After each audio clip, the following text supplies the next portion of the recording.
menutup aurat di luar salat ya. Bagi laki-laki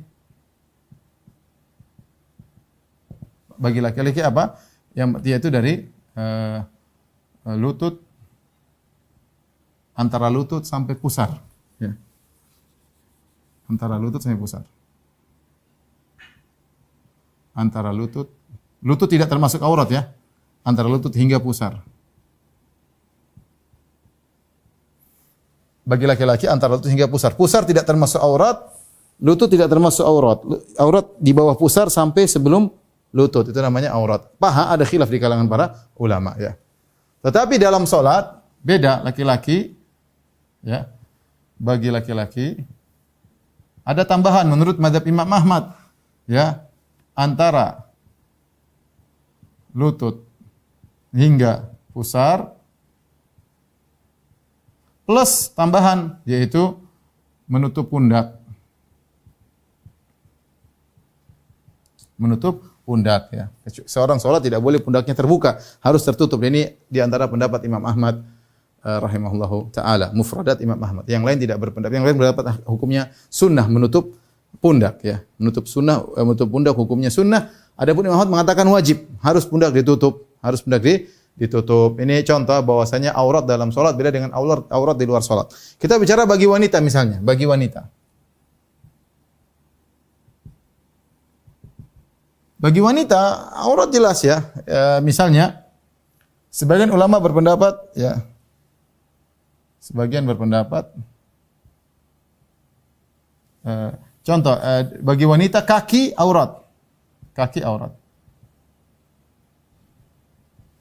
Kaki aurat. Wajah aurat atau bukan ada khilaf. Ada khilaf, ya. Wajah aurat atau bukan di luar salat ada khilaf. Ada yang mengatakan wajah aurat harus ditutup, ada yang mengatakan tidak ditutup. Tetapi dalam salat bagi wanita ya, wajah bukan aurat. Sepakat, wajah bukan aurat. Dalam salat dibuka, jangan ditutup. Justru disuruh dibuka. Kalau di luar salat wajah ditutup, tapi masalah itu aurat atau bukan urusan lain, tapi disunahkan untuk ditutup. Adapun dalam salat wajah bukan aurat. Kemudian kedua tangan kaf di sini sampai sini boleh dibuka.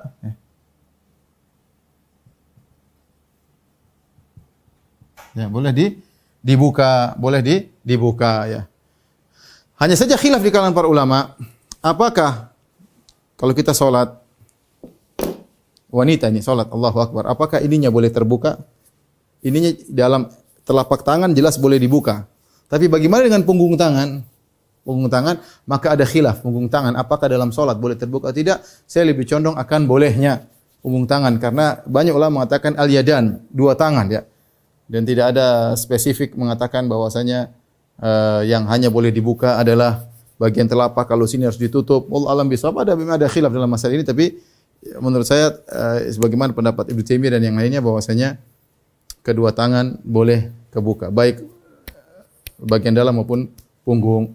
Ya, wallahu a'lam bishawab. Kalau mau hati-hati mending ditutup daripada kita masuk dalam masalah khilaf, tapi yang benar tidak jadi masalah. Kemudian juga misalnya kaki ya. Kaki juga ada khilaf. Sebagian ulama berpendapat kaki terlihat enggak ada masalah. Kalau enggak salah ini mazhab Hanafiyah, tidak jadi masalah kaki salat kelihatan kaki wanita. Kaki wanita ini kita bicara tentang wanita. Kaki terlihat enggak ada masalah. Makanya terkadang kalau kita Masjid Nabawi, kita dapati banyak orang ibu-ibu ya, saya sering ditanya oleh para jamaah umrah, jamaah haji, kita dapati ibu mereka salat kakinya terbuka. Ya karena memang ada pendapat mengatakan dalam salat kaki dibuka enggak ada masalah. Kaki dibuka tidak jadi masalah. Di luar salat adalah aurat. Kemudian juga misalnya wanita masih belum balik, masih umur 6 tahun pengin salat.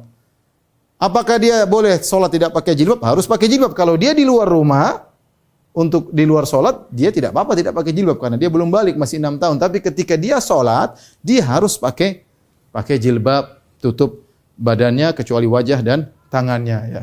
Ini maksud saya beda antara menutup aurat antara dalam salat dan di luar salat. Maka jangan disamakan. Dalam salat punya aturan tersendiri ya. Dalam salat punya aturan tersendiri ya.